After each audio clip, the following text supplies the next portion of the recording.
ወጸሐፍ ሎቱ ለመልአከ ቤተ ክርስቲያን ዘኤፌሶን በኤፌሶን ወዳለው ቤተ ክርስቲያን መልአክ እንዲህ ብለህ ጻፍ። በስመ አብ ወወልድ ወመንፈስ ቅዱስ አሐዱ አምላክ አሜን። በዓለም ላይ የምትኖሩ ኦርቶዶክሳውያን እግዚአብሔር ልጆች ሰላም እግዚአብሔር ይብዛላችሁ። ራእየ ዮሐንስ ትርጓሜ ምዕራፍ 2 በተከታታይ ይህንን የአዲስ ኪዳን ትንቢት ራእይ የሆነውን ዮሐንስ ወንጌላዊ ከአራቱ ወንጌላውያን አንዱ ከ12ቱ ደቀ መዛሙርት አንዱ ይልቁንም ደግሞ ሀለው ዜ እለ ይጥምው ለሞት ሞትን የማይቀምሱ ከነዚህ ካሉት መካከል አለ ተብሎ በማቴዎስ ወንጌል ምዕራፍ 16 መጨረሻው ላይ የተነገረለት ከ12ቱ ሐዋርያት አንዱ አይሞትም ተብሎ የተነገረለት በዮሐንስ ወንጌል ምዕራፍ 21ም እስክመጣ ድረስ ቢቆይ ብሎ ጌታ ራሱ እንደማይሞትና እንደሚቆይ የተናገረለት እሱ ነው። ብሉይ ኪዳን ላይ ዘፍጥረት ምዕራፍ 5 ላይ ሄኖክ አካሄዱን ከእግዚአብሔር ጋር አደረገ፣ ሞትን አላየም፣ ተሰወረ ይለናል። ሁለተኛ ነገሥት ምዕራፍ 2 ላይ ኤልያስ አርገ ሰማያተ፣ እነሆ ኤልያስ አካሄዱን ከእግዚአብሔር ጋር አድርጓልና በሰረገላ ወደ ሰማይ ተነጠቀ ይለናል። እንዲሁም ደግሞ እዝራ የተባለው ጻድቅ አካሄዱን ከእግዚአብሔር ጋር ስላደረገ እነሆ ሞት አላየውም ተሰወረ ይለናል።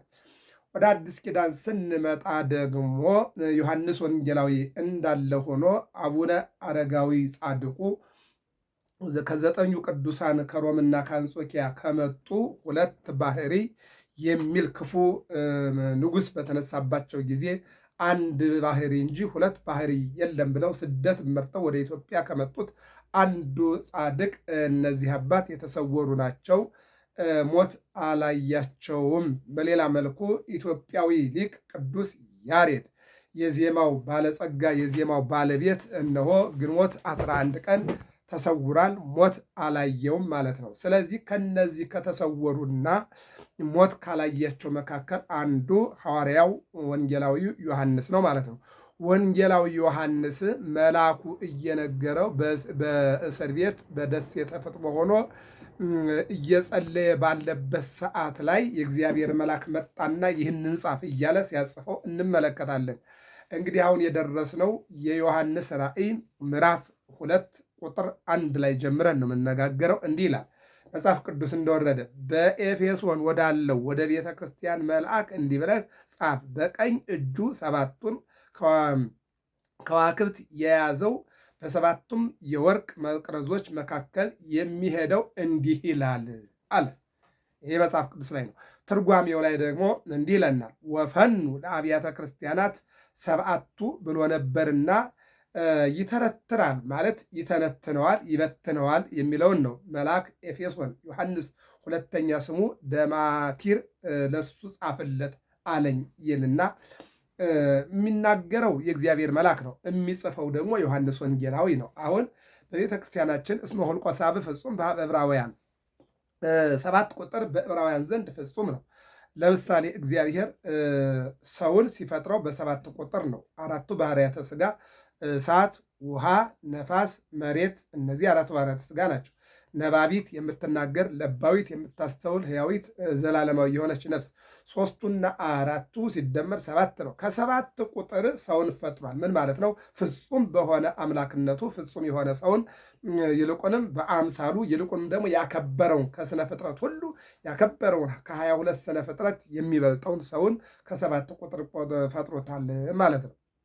ሌላው ምስጋና 7 ዕለታት እግዚአብሔርን የምናመሰግንባቸው 7 ዕለታት አሉ። በእነዚህ 7 ዕለታት እግዚአብሔር ይመሰገናል ማለት ነው። ሌላው 7 መላእክት የሚባሉ አሉ። ሌላው 7 ጽዋዎች የሚባሉ አሉ። በሌላ መልኩ ደግሞ እነሆ ምንድን ነው የሚነግረን የእግዚአብሔር ሐሳብ 7 ስጦታዎችን እግዚአብሔር ለሰው ልጆች ሰጥቷል። ለምሳሌ ቅዱስ ጊዮርጊስ 7 ዓመት ተጋድሎ ለ7 ዓመት ተጋድሎ 7 አክሊል አግኝቷል። ለምሳሌ ጻድቁ ተክለ ሃይማኖት 7 ዓመት በአንድ እግራቸው ቆመው ቢጸልዩ ለ7 ዓመት ተጋድሎቸው 6 ክንፍ እንደ ሱራፌልና እንደ ኪሩቤል አግኝተው እንዲጓዙ ምድራዊ መልአክ እንዲባሉ አድርጓቸዋል ማለት ነው። ይህን ይነግረናል። በሌላ መልኩ ደግሞ ቅዱስ ዮሐንስ መጥምቅ አንድ ሲሆን 7 ጸጋ ያለው ነቢይ ነው፣ ሰማዕት ነው፣ ካህን ነው፣ ድንግል ነው፣ መምህር ነው፣ አጥማቂ መለኮት ነው፣ ባህታዊ ነው። ስለዚህ አንድ ሲሆን 7 ጸጋ ተሰጥቶታል ማለት ነው። ሌላው የመጨረሻው እነሆ እነዚህ ስጦታዎች መካከል ላይ ለቅዱስ ዳዊት 7 ሀብታት ተሰጥተውታል። ቅዱስ ዳዊት እንደ ልቤ የተባለ ነቢይ ነው፣ ንጉሥ ነው። ነገር ግን ከዚህ ላይ ደግሞ 7 ሀብታት የተሰጡት ነቢይ ነው። ይህን ይነግረናል። ለዚህ ነው ወፈኑ ለአብያተ ክርስቲያናት 7ቱ ለ7ቱ አብያተ ክርስቲያናት ጻፍ፣ ለ7ቱ አብያተ ክርስቲያናት ላክላቸው፣ ለ7ቱ አብያተ ክርስቲያናት አስረዳቸው ወይም ደግሞ ንገራቸው ወይም ደግሞ ላክላቸው ወይም ደግሞ መልእክት አድርስላቸው የሚል ጽሑፍ እናገኛለን። ምን ይላል? ከመዝ ይቤለከ አሐዜ ኩሉ። አሁን መልአኩ መጣ ወደ ማን? ወደ ዮሐንስ። ምን ሊል ነው? ሁሉም ፈጥሮ የሚገዛ እሱ እንዲህ አለ ብለህ ንገረው። እግዚኦ አሐዜ ኩሉ። እግዚኦ አሐዜ ኩሉ ምንድን ነው? ኩሉ እሁዝ በከመ አርአዮ ለጴጥሮስ። ጴጥሮስ በአንድ ወቅት ጌታን አንድ ነገር አሳየኝና ይበቃኛል አለው። ምንድን ነበር እሱ? ምንድን ነው የማሳይህ አለው። የዓለምን ካርታ አሳየኝና ጥያቄ በሙሉ ተመልሶልኛል። የእጅ ተአምራት፣ የቃልህ ትምህርት በ12 ሰዓት በቀን ሌሊት 12 ሰዓት 24 ሰዓት ካደርክበት እያደርኩኝ ከዋልክበት እየዋልኩኝ የእጅን ታምራት የቃልን ትምህርት አይቻለሁኝ። አሁን የሚቀረኝ የዓለምን ካርታ እንድታሳየኝ ነው አለ። አሁን ካርታ ስንል የወረቀት ጉዳይ አይደለም። እሱ ሳይሆን የእግዚአብሔር ቸርነቱንና የዓለም ምንድነው እግዚኦ አሐዜ ኩሉ ዓለም ዓለሙን የያዘ አምላክ መሆኑን ለማስረዳት ነው፣ ለመረዳት ነው። እና ሕፃናት እጃቸው ላይ የሚይዟት ብይ አለች። እንደዚያች ብይ ነገር ከመዳፉ ውስጥ አደረገና ይችን ተመልከታት አለው። አየሁ አለው። ዓለም ማለት ይችናት አለው። አመንክ አለው። አምኛለሁ አለው። እሺ እኔ ውስጥ መዳፌ ውስጥ ዓለም ካለች አንተ የት ነው ያለኸው አለና መልሶ ጥያቄውን ወደ ራሱ ጥያቄ መለሰለት። እኔማ ወዲያውኑ እንደተቀፈቀፈ ጫጩት ከመዳፍ ውስጥ እንጭል እንጭል እያልኩ ነው ያለሁት አለና የእግዚአብሔርን ቸርነት ተናገረ። አዎ ይህንን ነው ከመዶሮ እንተታስተጋብ ጎሪያት አይተከነፊሃ። ዶሮ ጫጩቶቿን በክንፎቿ ከልላ ከነጣቂ አውሬ እንደምትሸፍን በመዳፍህ ዓለምን ይዘህ የምትገዛ በዝናብ አበቅለህ በፀሐይ አብስለህ የምትመግብ አንተ እግዚአብሔር አሐዜ ኩሉ ብለህ ንገረው ብለህ ጻፍ የሚለውን ከመላኩ ወደ ቅዱስ ዮሐንስ ሲመጣ እንመለከታለን። ይቀጥልና ምን ይላል? ዘያጸን 7 ከዋክብተ በየማኑ ይላል። የሚገርመው ነገር ዘያጸን ስራህንና ድካምህን ትዕግስትህንም አውቃለሁ፣ ክፉዎችንም ልትታገስ እንዳትችል እንዲሁም ሳይሆኑ ሐዋርያት ነን የሚሉትን መርምረህ ሐሰተኞች ሆነው እንዳገኛቸው አውቃለሁ የሚል ነገር አለ እዚህ ላይ ቁጥር 2 ላይ። እዚህኛው ላይ ግን ምዕራፍ 1 ላይ ትርጓሜው እንደዚህ ይለናል። ምን ይላል? 7ቱ ከዋክብት በቀኝ እጁ ያጸና። አንድም 7ቱን ከዋክብት በቀኝ እጁ ያጸና እሱ፣ አንድም 7ቱን መንፈሳውያን ኤጲስቆጶሳት በስልጣኑ ያጸና። 7ቱ መላእክት፣ 7ቱ ጽዋዎች፣ 7ቱ ኤጲስቆጶሳት፣ 7ቱ ሀብታት እያለ ይተረጉማል። የሚገርም ነገር ነው። እና ምን ይላል? 7ቱን መንፈሳውያን ኤጲስቆጶሳት አገልጋዮች የሚባርኩ የሚያጽኑ ምን ያልካቸው በስልጣኑ ያጸናቸው ይላል። ወዘየሐውር በማእከለ መሃቱ ዘወርቅ ይላል። በ7ቱ የወርቅ መግረዝ መካከል የሚሄድ ምን ይላል? ዘካርያስ ስርየ ተቋመ ማህተት ዘኩለንታ ወርቅ ወያክንት በየማና ወበጸጋም አይጹቀ ዘይት። አዎ ይልና እመቤታችን በ7ቱ ከዋክብት ይልቁንም በ7ቱ መስኮቶች ይልቁንም በ7ቱ ጽዋዎች የምትመሰገን ወርቅ የተባለ ንጽህናዋ ቅድስናዋ መብራት የተባለ ደግሞ አዎ የእናታችን ብርሃን ሃይማኖቷ ይልቁንም ደግሞ ተአምነቶ ማርያም በአምሳለ ገብርኤል መልአክ በቅዱስ ገብርኤል የመጣላትን ቃል አምና ተቀበለች ብፅዕት ከርስ አዎ ያመነች ብፅዕት ናት እንዳለ የሉቃስ ወንጌል ምዕራፍ 1 ቁጥር 26 ጀምሮ ስናነብ ይህንን ቃል ይናገራል። እና ስለዚህ ምን ይላል? በሰባቱ የወርቅ መግረዝ መካከል የሚሄድ ፋናም ቢል አንድ ነው ሀተታ ከዚያ ይነብር አለ። ከዚህ ይሐውር አለ። እንደ ምንድን ነው ቢሉ ኃጢአት ሲሰሩ ይለያቸዋልና ከዚህ ይሐውር አለ። ጽድቅ ሲሰሩ ያድርባቸዋል። ኃጢአት ሲሰሩ ይለያቸዋል። ጽድቅ ሲሰሩ ያድርባቸዋል። አዎ ኃጢአት የሚያሰራ ሰይጣን ነው። ጽድቅ የሚያሰራ መንፈስ ቅዱስ ነው።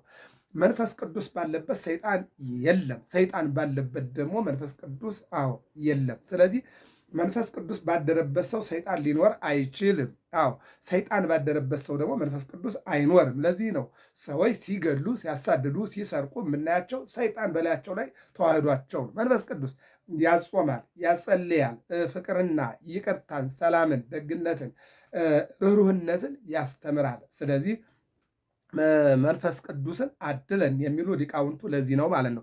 ስለዚህ ምንድን ነው የሚለው? ኃጢአት ሲሰሩ ይለያቸዋል። ከዚህ ይሐውር አለ። ጽድቅ ሲሰሩ ያድርባቸዋል። ከዚያ ይነብር አለ። አንድም ይሐውርን ይነብር ሲል ነው። ሌላው ለምን ይሐውር ወልደ ብእሲት ምስለ ብሉየ መዋዕል እለ አምሰጡ ይሐውሩ ባቲ እንዲል ወማኮሰ እመጽእ ዋርለቀልቃ ለማይቶት እምነ መካና ብሎ የሚያመጣው ነውና እንደ አርስት ዘይሐውር በማእከለ አኀው ብሎ አስቀመጠው። ስለዚህ ምንድን ነው የሚለው? አዎ መንፈስ ቅዱስ ሲያድርባቸው እግዚአብሔር አይለይም። ሰይጣን ሲያድርባቸው ደግሞ እግዚአብሔር ከነሱ አይኖርም። አዎ መልአኩ ምን አለ? ሁልጊዜ እግዚአብሔር ከእናንተ ጋር እንዲኖር ሰይጣንን አርቁ፣ መንፈስ ቅዱስን ደግሞ በውስጣችሁ አድርጎ አለ። ልበ አምላክ ዳዊት እንደዚህ ይላል። ምን አለ?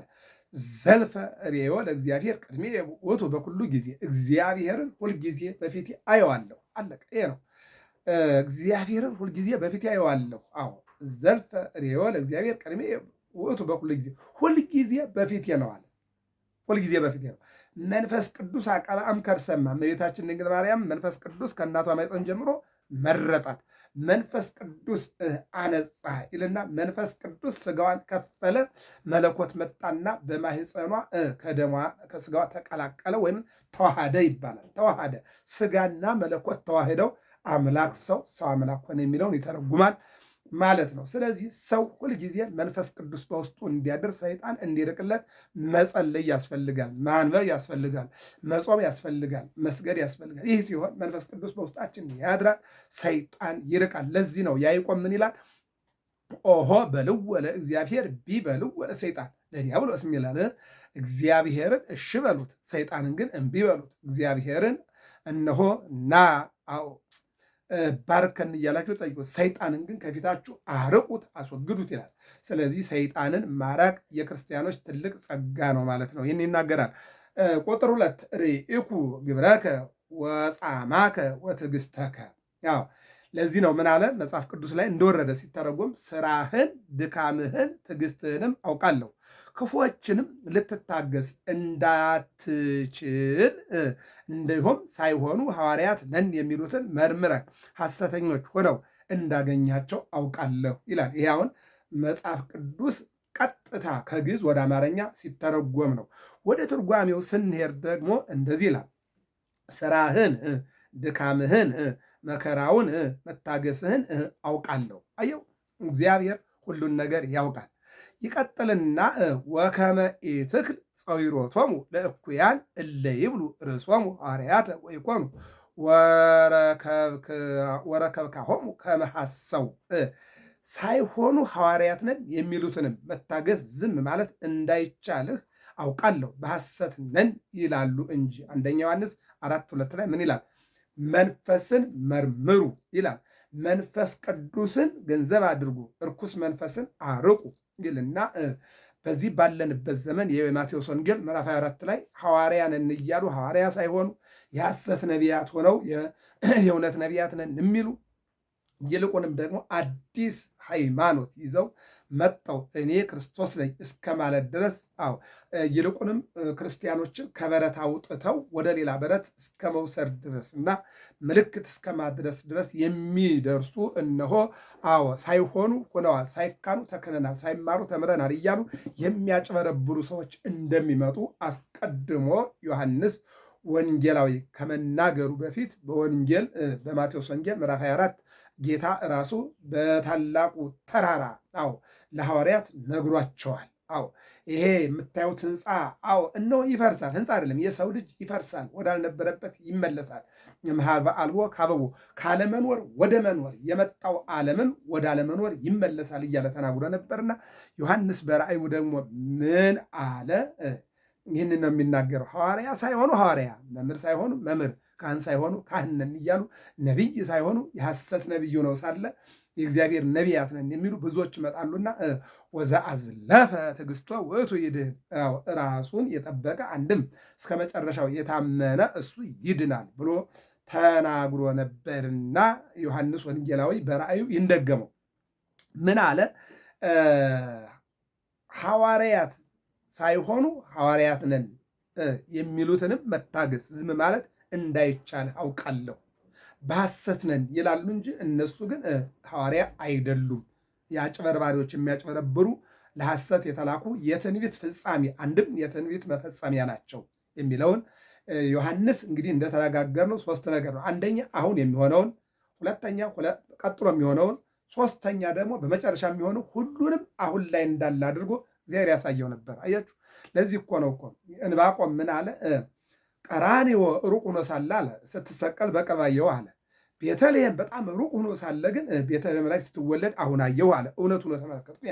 ትንቢት ግን በርቀትም በቅርበትም ይነገራልና ለዚያ ነው ማለት ነው። ለነቢያት ግን በቅርብ ያሳያቸዋል፣ ሩቁን እዚሁ ጋር መጥቶ ያሳያቸዋል። ለዚህ ነው የመጀመሪያ ማዕከላዊ መፈጸሚያ አድርጎ የመጀመሪያ ሁለተኛ ሶስተኛ እያደረገ ያሳያቸው ነበርና ይህ ነው የሚተረጉመው። ሌላው ወተአገስከ ወጾርከ በእንተ ስሜ፣ በስሜ ቁጥር 3 ታግሰህማል፣ ስለ ስሜም ብለህ ጸንተህ አልደከምህም። ምን አለ? ወተአገስከ ወጾርከ በእንተ ስሜ፣ በስሜ ስላመንህ፣ ስሜን ስላስተማርህ፣ በስሜ ስለተጠራህ መከራውን ታግሰህ ተቀብልሃል፣ መከራውን አልሰለችህም። ገላትያ 6:9 ዕብራውያን 12:5 ላይ ይህንን ማየት ይቻላል። ምን አለ?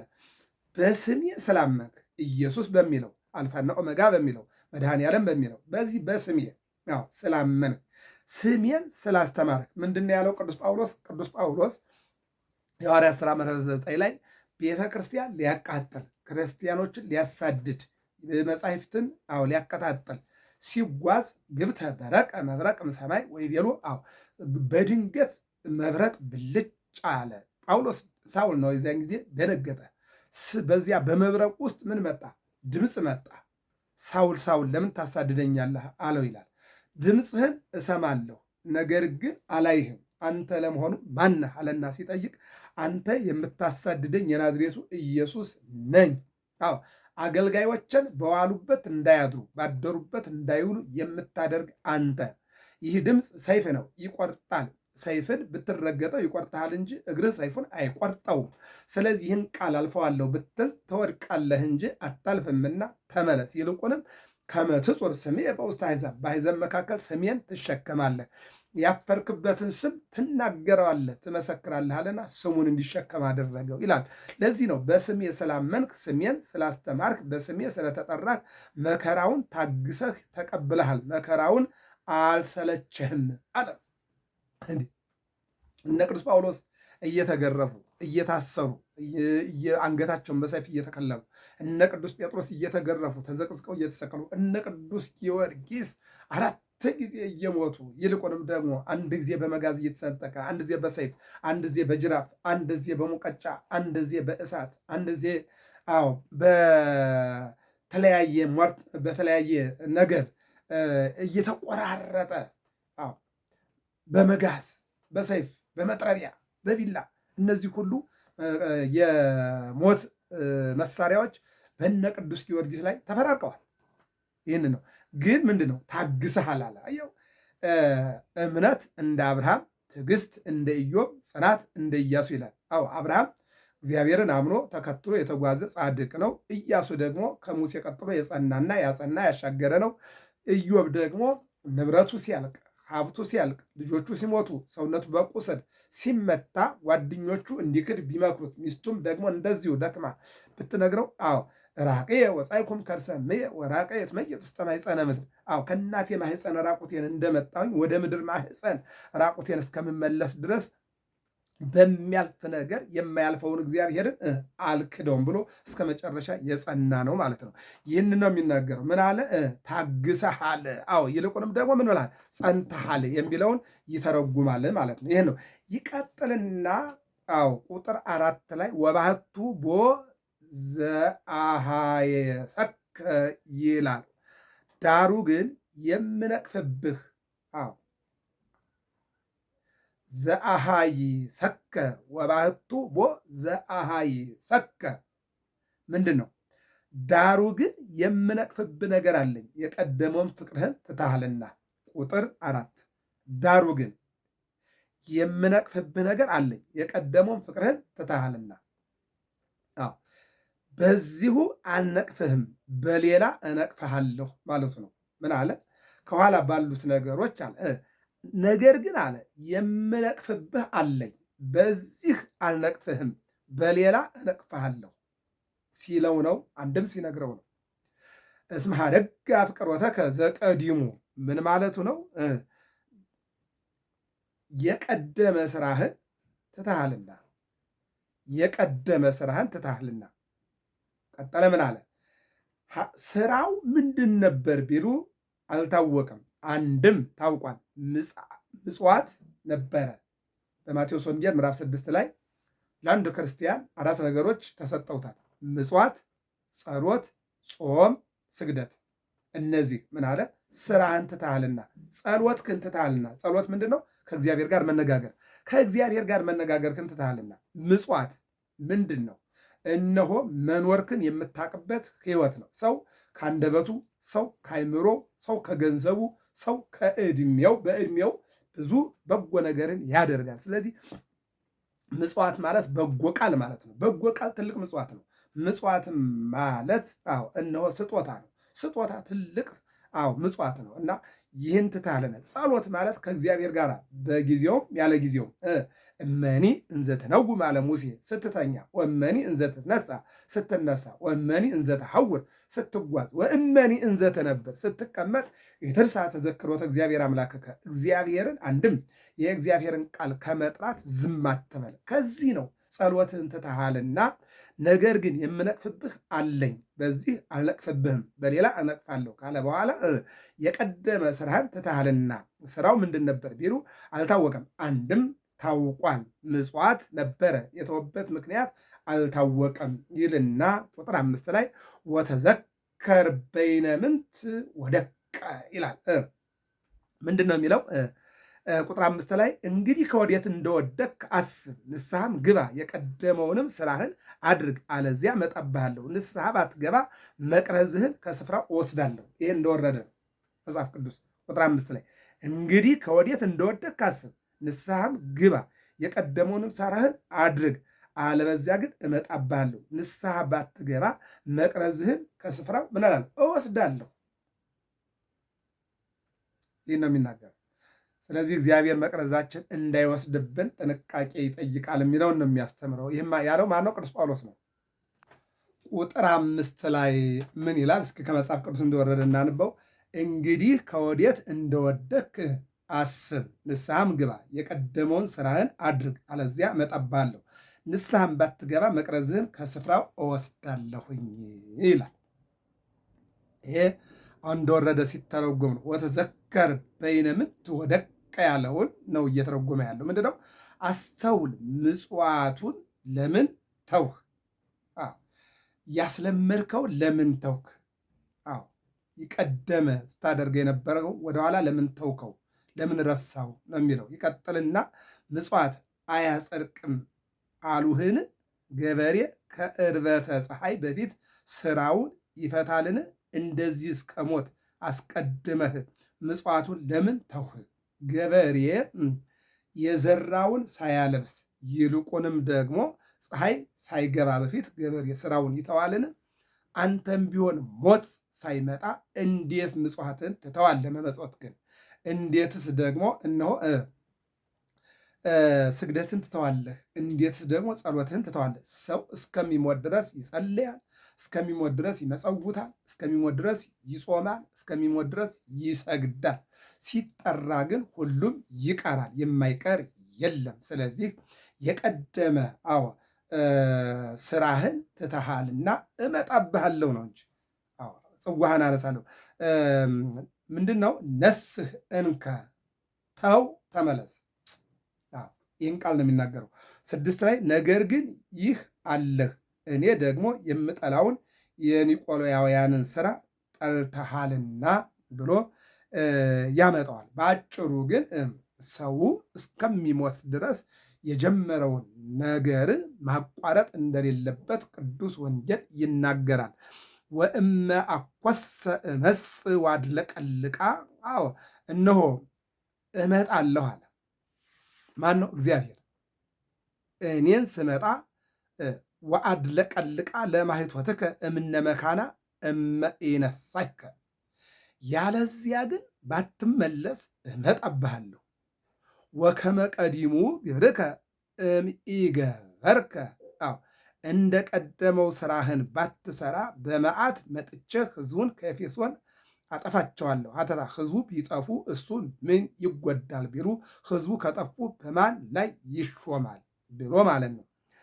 ሌላው ወበከመ ካህን ከማሁ ሕዝብኒ እንዲል ግብረ አበር ናቸውና፣ አንድም ሹመትህን ከማዕረጓ አወርዳታለሁ፣ አንድም ነፍስህን ከስጋህ እለያታለሁ። ሹመትህን ካንተ ላይ ሳላወርድ ነፍስህን ከስጋህ ሳላወጣ ተመለስ።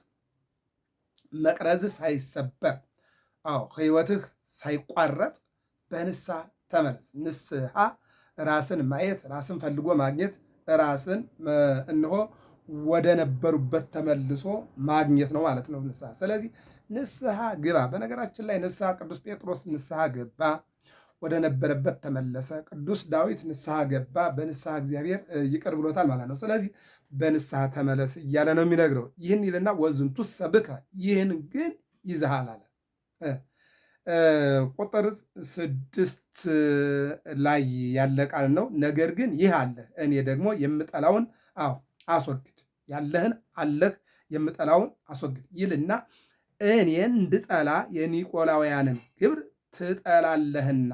እሊህ ኒቆላውያን ግብረ ሰዶም የሚሰሩ ጥምቀት በ30 ዘመን ግዝረት በ40 ዘመን የሚሉ የኒቆላዎስ ፈላሲ ዘሀገረ አንጾኪያ ደቀ መዛሙርት ናቸው። ይህስ ቢሆን ሐዋርያት በዘመኑ ነበሩና ብዙ ድርሰት በደረሱ ብዙ ተግሳጽ በጻፉ ነበረ ብሎ ሌላ ስም አውጥቶላቸዋል። በአጭሩ ግን ከነሱ ጥበብና ከነሱ ውድቀት ራስህን አድን ርዕሰከ። ምንድነው ያሉት? ያንን ሎጥን እኮ በአንድ ወቅት ቅዱሳን መላእክት ቅዱስ ሚካኤልና ቅዱስ ገብርኤል ወደፊት ሸሽተህ አምልጥ፣ ከነሱ ጋር ከሰዶማውያን ጋር አብረን እንዳጠፋ። ሰዶማውያን ማለት ወንድና ወንድ ሴትና ሴት እየተጋቡ ክብረ እግዚአብሔርን ክብረ ጋብቻን የሚጻረሩ የሚቃረኑ ናቸው። ከነሱ ራስን አርቅ እያለ ይነግረዋል። ምክንያቱም እግዚአብሔር እንዲህ አይነት ነገር በሚያደርጉ ሰዎች ላይ መዓቱ የፈጠነ ነው የዘገየ አይደለምና ከዚህ ራስን አርቅ ማለት ነው። የኒቆላውያን ግብር ድል የነሳ ወይም የኒቆላውያንን ግብር ድል የነሳ እንዳይጎዳ፣ ድል ያልነሳ እንዲጎዳ እዝነ ልቡና ያለው ሰው ያስተውል። አንድም ፍቅረ ንዋይን በፍቅረ ቢጽ ድል የነሳ እንዳይጎዳ፣ ድል ያልነሳ እንዲጎዳ እዝነ ልቡና ያለው ሰው ያስተውል ይላል። ላይ ያለው ይሄ ጆሮ አይደለም የሚሰማው፣ ውስጥ ያለው እዝነ ልቡና የሚባል ነገር አለ። የልድያን ልብ እንደከፈትከው ልቤን ክፈተው ብለን በሐዋርያት ሥራ ምዕራፍ 16 የምንዘምረው ከላይ ያለው ጆሮዋ ስለሰማና ስላዳመጠ አይደለም። ውስጥ ነው። የሰው ልጅ ማዳመጥ የሚጀምረው የውስጥ ልቡ ሲሰማ ነው። ላይ ያለው ጆሮ ይሄ ነፋስ የሚያስተጋባ እንጂ ሰሚም አስተዋይም አይደለም። እዝነ ልቡና የሚባል አለ፣ ውስጣዊ አይን የሚባል አለ። ለዚህ እኮ ነው አንዳንዱ ሰው እንደ አጥቢያ ኮከብ አይኑ ፈጦ ከፖል ጋር ሲጋጭ አይነ ስውራኑ መስመር ጠብቀው ሲሄዱ የምናያቸው። ከላይ ያለው አይናቸው ቢፈስ ውስጣዊ አይናቸው ስላለ አስተውለው ይጓዛሉ። የሚያነብ ሰው እየተሳሳተ ሲቆራርጥ፣ ነገር ግን አይነ ስውራኑ ሰተት አድርገው ቃለ እግዚአብሔሩ ብሉይ ኪዳን አዲስ ኪዳን ሲናገሩ የምንሰማቸው ከላይ ያለው አይናቸው ቢጠፋ ውስጣዊ አይናቸው ስላለ ብርሃን አይላቸው ማለት ነው። ይህንን ነው የሚናገረን። ይቀጥልና ምን ይላል? ላለቃውስ ይህን ነገር ተናገረ፣ ለሕዝቡ ምን ተናገረ ትለኝ እንደሆነ ላለቃው ይላል። ላለቃውስ ይህን ተናገረ፣ ለሕዝቡ ምን ተናገረ ትለኝ እንደሆነ ላለቃው የተናገረው ለሕዝቡም ነው። ለሕዝቡም ነው የተነገረው፣ አንድ ወገን ነው ይልና አንድም ላለቃው የተናገረ ለሕዝቡም ተናገረ፣ ሕዝቡም አለቃውም ሁሉም እንዲያዳምጡ ሆኖ ተነግሯል ይላል። የኒቆላውያንን ግብር ድል ለነሳ አንድም ፍቅረ ነዋይን በፍቅረ ቢጽ ድል ለነሳ በፈጣሪ ገነት ካለ ዕፀ ሕይወት ይበላ ዘንድ እሰጠዋለሁ። አየው ፍቅረ ነዋይን ጥላቻን፣ ውቦን፣ ነገረኝነትን፣ መግደልን፣ ማሳደድን፣ ዘረኝነትን የጠላ በሙሉ ያስወገደ በገነት ካሉት የሕይወት ዛፎች ይበላል። አየው በዚህ ዓለም ያለውን በልተው የሚጠፋውን ጠጥተው የሚጠፋውን ሳይሆን ዘላለማዊ መግቦትን ያገኛል ማለቱ ነው። በገነት ከገነት ወይም ገነት ካለው ዕፀ ሕይወት ይበላ ዘንድ እሰጠዋለሁ አለ። ከፈጣሪ የምትገኝ ልጅነትን እሰጠዋለሁ። አንድም በፈጣሪ ሰውነት ያለ ስጋውን ደሙን እሰጠዋለሁ። አንድም በፍቅሩ ተሰውራ ያለች ፍቅሩን እሰጠዋለሁ ይላል። ወጽሑፍ ሎቱ ወጸሐፍ ሎቱ ለመልአክ ቤተ ክርስቲያን ለመልአከ ቤተ ክርስቲያን ዘሰርሜክ ይላል። መልአከ ሴሜርኔስ ሄሬኔዎስ ሁለተኛ ስሙ ኢያሳ ለሱ ጻፍለት አለኝ። ከመዚህ ቤ ዘውቱ ቀዳማዊ ወውቱ ዳህራዊ ዘሞተ ሃይወ ቀዳማዊ ዳህራዊ የሚሆን ሙቶ የተነሳ እሱ እንዲህ አለ ብለህ ጻፍለት አለኝ። ወኩን መሃይምነ እስከ ለሞት ብሎ የሚያመጣው ነውና እንደ አርስት ተናገረው። አይምር ሕማመከ ንዴትህን አውቃለሁ፣ ወኃጣኢከ ከብዕለ ዓለም መቸገርህን አውቃለሁ፣ ያጣኸውን አውቃለሁ፣ የዘገየብህንም አውቃለሁ። ነገር ግን ከዓለም ፍትወትና ከዓለም ኃጢአት ራስህን አርቅ የሚል ወንጌል ነው ማለት ነው። የራእየ ዮሐንስ ምዕራፍ 2 ከቁጥር 1 እስከ 14 ባለው ወባህቱ ብዕል አንተ ነገር ግን ባለጸጋ ነህ ይላል። 13 ላይ ወደ 14 አንተ ባለጸጋ ነህ ይልና ሳይሆኑ ምዕመናን ነን የሚሉትን በመንቀፍህ ባለጸጋ ነህ። አንድም ሕማመከ መከራህን አውቃለሁ፣ ወኃጣውኢከ ከብዕለ ኃጢአት መቸገርህን አውቃለሁ፣ ባለጸጋም ነህ። ሳይሆኑ ምዕመናን ነን የሚሉትን በመንቀፍህ አንድም መንቀፍህን አውቃለሁ። ስለዚህ ባለጸጋ ነህ። የሰይጣን አሽከሮች ናቸው እንጂ የእግዚአብሔር አገልጋዮች አይደሉም። ያዕቆብ 2:5 ኦሆ በልዎ ለእግዚአብሔር ቢበልዎ ለዲያብሎስ፣ እነሆ እግዚአብሔርን እሺ በሉት ዲያብሎስን ግን አስወግዱት አርቁት ባለው አምላካዊ ቃል የተነገረ ቃል ነው። ትፍራህ፣ አዎ አትፍራ፣ ነገር ግን መከራ ትቀበል ዘንድ ስላለም ምንም ምን አትፍራ። አዎ ይልቁንም ደግሞ ስለ ሃይማኖት ብለህ የምትቀበለው ነገር ለአንተ በጎ ስለሆነ አትፍራ ይልና እነሆ ሰይጣን ከእናንተ ወገን እንድትጋዙ ያደርጋልና መከራ የለብኝም እንዳይል ትፍራ። በእንተ ዘሃለወከ ትህምም አለ፣ በእኔ ብቻ ነው እንዳይል ይወድ የምንየቅሙ አለ። ሞት ሰርግ ብሎ እንዳይዝል፣ አዎ ሞት ብለህ እንዳትሳቀቅ ሰርግ ብለህም ደግሞ ደስተኛ እንዳትሆን። ነገር ግን ሞትም እንዳለ ደስታም እንዳለ፣ አዎ እግዚአብሔር ግን በሁሉም አለ። ብትሞትም ለእግዚአብሔር ነህ፣ ብትኖርም ለእግዚአብሔር ነህ፣ ደስታህም መከራም ለእግዚአብሔር ነውና እግዚአብሔርን እንዳትረሳ ሲለው ነው። 10 ቀን መከራ ትቀበል ዘንድ አለህና ይህ ሰው 10 ቀን በሰማዕትነት ታስሮ ሰንብቶ ሙቷል ይላል። ወይኩን መሃይምነ እስከ ለሞት፣ እስከ ሞት ደርሰህ በሃይማኖት ጽና ይላል። እስከ ሞት ደርሰህ በሃይማኖት ጽና። አዎ ክርስቲያን መታመን ያለበት እስከ ሞት ድረስ ነው። አዎ ለዚህ ነው ቅዱስ ጳውሎስ ምንድን ነው ያለው? አሁን እዚህ ራእይ 2:10 ጀምሮ ባለው ኃይለ ቃል ላይ ወኩን መሃይምነ እስከ ለሞት፣ እስከ ሞት ደርሰህ በሃይማኖት ጽና። አዎ ሰማዕታትን ሐዋርያትን ጻድቃንን ብንመለከተ እስከ ሞት ድረስ የታመኑ ናቸው። መንግሥተ ሰማያትን አወርሳለሁ። አዎ አክሊል አላት።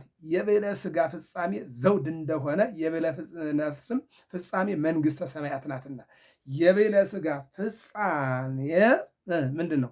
ዘውድ ናት። የብዕለ ነፍስም ፍጻሜዋ እነሆ መንግሥተ እግዚአብሔር ናት ነው የሚለው።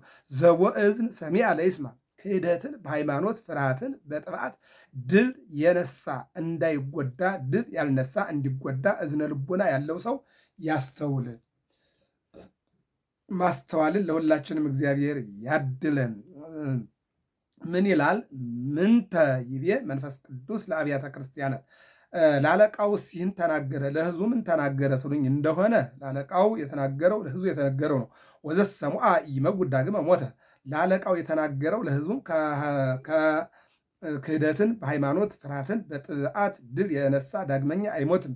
አንድ ጊዜ ቢሞት ሁለተኛ በሥጋ ቢሞት በነፍስ አይሞትም። አንድም እንደ እንስሳ ፈርሰህ በስብሰህ ቅር አይሉትምና ምንድን ነው እንደውም ይሄ መክብብ 3 ላይ ይህን ታውቃላችሁ ወይ ይላል። የእንስሳት ነፍስ ከደማቸው ጋር ወደ መሬት እንደምትወርድ የሰው ነፍስ ግን ወደ ፈጣሪው እንደሚመለስ ይህን ታውቃላችሁ ይላል። ይህን ነው። አዎ ነፍስህ አትቀርም፣ ወደ ፈጣሪዋ ትሄዳለህ። ስጋህም ደግሞ አይቀርም። አንድ ቀን ነፍስና ስጋ ተገናኝተው ፍርድ አግኝተው ወደ እግዚአብሔር መንግሥት ይገባሉ የሚለውን ይተረጉማል። መልአክ ጴርጋሞን ጋይስ ሁለተኛ ስሙ ጠብዶኒ ስለ ጻፈለት አለኝ። ከመዚህ ይቤ ዘቦ ሰይፍ በሊህ ዘክልየ አፉሁ፣ ሁለት ልሳን ሰይፍ ያለው እሱ እንዲህ አለ ብለህ ጻፈ አለኝ። ምንድን ነው የሚለው? እለ ንዑና ሁሩ፣ በቃሉ የሚናገር እሱ ነው። ኑ ሁሩ ሂዱ ብሎ አመ ያቀውም አባጋ በየማኑ አጣሌ በጸጋሙ፣ በጎችን በቀኙ አጣንን ፍየሎችን በግራው የሚያቆምበት ጊዜ። አዎ ሁለት ሰይፍ ማለት የሚፈርድ ወደ መንግሥተ እግዚአብሔር ግባ የሚል እንደገና ደግሞ ወደ መንግሥተ እግዚአብሔር ግባ የሚልበት አንደበት አንድ ፍርድ ነው። እንደገና ደግሞ ወደ ገሃነመ እሳት ውረድ የሚልበት የቁጣ ፍርድ አንድ ነው። ይህንን ነው የሚናገረው ማለት ነው። በሌላ መልኩ ሰይፍ ገንዘቡ የሚሆን እሱ አለ። አንድነት ሶስትነት በቃሉ የሚናገር እሱ እንደሆነ ብለህ ጻፍ አለኝ። አንድም እማ ኮስ ነጽ ጸብዖሙ በሰይፈ አፉየ ብሎ የሚያመጣው ነውና እንደ አርስት ተናገረው ይለናል።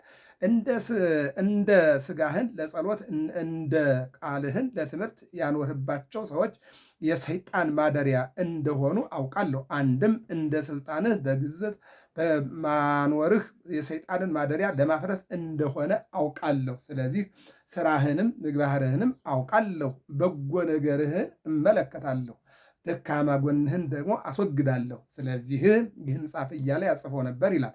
አምልኮቴን አጽንተህ ይዘሃል፣ ሃይማኖቴንም አልለወጥም። ሰይጣን ያደረባቸው ሰዎች ወዳጄ ምዕመናንን በገደሉበት ወራት ሰይጣንም ተበረታቶበት በነበረ ወራት ክህደ ላለው የዚህ ሰው ስም ስሞን ዮዳሄ ምናሴ ይባላል ብሎ ያመጣዋል። ነገር ግን የምነቅፍብህ አለኝ። የባላቅ መምህር የበልዓምን ግብር የያዙ አሉና ባላቅ እስራኤል ካልጠፉ መኖር አልችልም ብሎ እስራኤልን ለማስረገም የበረታ ሰው ነው። ነገር ግን እግዚአብሔር በለዓምን ምን አለው? ባርካቸው እንጂ ረግማቸው እንዳትመለስ ብሎ በባላቅ የመጣውን የእስራኤል እርግማን እግዚአብሔር በበለዓም ቡራኬ ቀይሮታል። ሌላው የባላቅ መምህር የበለዓምን ግብር የያዙ አሉና ምንድን ነው? የሚረግም የሚያስረግም ማለት ነው። ይሄ አሁንም አለ። የቀደመ በለዓም ነው። አንድም ሌላ ስመ አበር ግብረ አበር አለው። አንድም ቤተ አይሁድ ናቸው። በለዓም ለጣዖት ስገዱ መስዋዕተ ጣዖቱን ብሉ ይል እንደነበረ ቤተ አይሁድም ሕገ ኦሪትን ያዙ መስዋዕተ ኦሪትን ብሉ እያለች ታስተምራለች። እና ከእሷ ርቀሃልና አዎ ለጣዖት የተሰዋውን መስዋዕት ይበሉ ዘንድ ለጣዖቱ ይሰግዱ ዘንድ ለእስራኤል ልጆች ክህደትን የሚያስተምሩ አሉና ከነሱ ራስን አርቅ። ሙሴ በዘጸአት ምዕራፍ 32 2 ላይ ወደ ሲና ተራራ ሄዶ ሲመለስ እስራኤላውያን ጣዖት አቁመው እየሰገዱ አግኝቷቸው ጽላቱን በጣዖቱ ላይ ሰበረው። ሁለቱንም አንድ ላይ አድርጎ በጽውጾ ያጠጣቸው። የጣዖት ፍቅር ያለባቸው የጣዖት ምስል ተገኘባቸው፣ ፍቅረ እግዚአብሔር ያላቸው ደግሞ የእግዚአብሔር ልጆች ነው ተገኝተዋልና ከጣዖት ራቁ የሚለውን ይነግራል። የኒቆላውያንም ግብር አጽንተው የያዙ ከእናንተ ዘንድ አሉ፣ በጥንቆላ ውስጥ የሚተዳደሩ እነዚህንም አርቅ፣ አሁንም ተመለስ፣ ያለዚያ ግን ፈጥኜ መጥቼ በስልጣኔ አጠፋቸዋለሁ። የበለዓምን ግብር የያዘ እንዲጎዳ ያልያዘ እንዳይጎዳ እዝነ ልቡና ያለው ሰው መስማትን ይስማ ያስተውል ይላል። ለአለቃው ሲሆን ተናገረ፣ ለሕዝቡን ተናገረ ተሉኝ እንደሆነ ለአለቃው የተናገረው ለሕዝቡም ነው። ወለዘሞአ ሁዎ መና ዘህቡ፣ ለአለቃው የተናገረው ለሕዝቡም የበለዓምን ግብር ላልያዘ እነሆ እግዚአብሔር ተናገረ ይልና ህቡ መና እሰጠዋለሁ አለ። አይምሮ ጠባይን እሰጠዋለሁ መና አለው። የበሉት የጠጡት ደም ይሆናል። በዚህ ምክንያት ነፍስ ከስጋ ጋር ተዋህዳ ትኖራለችና እስመ ነፍስ ተሐድር በደም፣ ነፍስ የምታድረው በምንድን ነው? በደም ነው የሚለውን ይተረጉማል ማለት ነው። ራእየ ዮሐንስ ምዕራፍ 2 ቁጥር 1 እስከ 18 ባለው ላይ በአይምሮ መንፈሳዊም በሃይማኖት ገንዘብ ካደረግከው ሰው በቀር ሌላ የሚያውቀው የሌለ የሦስትነቱ መመሳሰል ተጽፏል። አንድም እስራኤል ሕገ ጣዖትን ትተው ሕገ እግዚአብሔርን ቢይዙ መና እንደወረደላቸው ሥጋውን ደሙን እሰጠዋለሁ። እስራኤል አምልኮተ ጣዖትን ትተው አምልኮተ እግዚአብሔርን ቢይዙ ሕገ ኦሪት እንደተሰራላቸው ወንጌልን እሰጠዋለሁ። ወውስተ ውእቱ በኦሪት አህያ ሸራህያ ኤልሻዳይ የሚል ተጽፎ እንዳለ በወንጌልም በተዋህዶ ገንዘብ ካደረገው ከእርሱ በቀር ሌላ ገንዘብ ያደረገው የሌለ ስመ ሥጋዌ ተጽፏል። አማኑኤል ኢየሱስ ክርስቶስ መባል ነው። ይህን እሰጠዋለሁ ይላል። አነሳስቶ ላስጀመረን አስጀምሮ ላስፈጸመን ለአምላካችን ክብር ምስጋና ይድረሰው። ራእየ ዮሐንስ ትርጓሜ ምዕራፍ 2 እስከ 18 ባለው ይህን አይተናል። እዚህ ላይ የምንወስደው ነገር ቢኖር እስከ ሞት መታመን የመንግስቱና የጽድቁ ባለቤት እንደሚያደርግ፣ ይልቁንም ከሐሰት ነቢያት ራስን ማራቅ፣ ከጣዖት ራስን ማራቅ፣ ከተንኮል ራስን ማራቅ፣ ከግብረ ሰዶም ሰዎች እንዲርቁ ማስተማርና መምከር፣ ይልቁንም ከዘረኝነት ከጎጠኝነት ሰዎች እንዲርቁ ማምከር፣ ይህን ነው የሚያስተምረው። ገብረ መስቀል ሚዲያ ነው። ሰብስክራይብ፣ ላይክ፣ ሸር አድርጉ። እግዚአብሔር አምላክ ሀገራችን እንዲጠብቅልን መልካም ፈቃዱ ይሆንልን።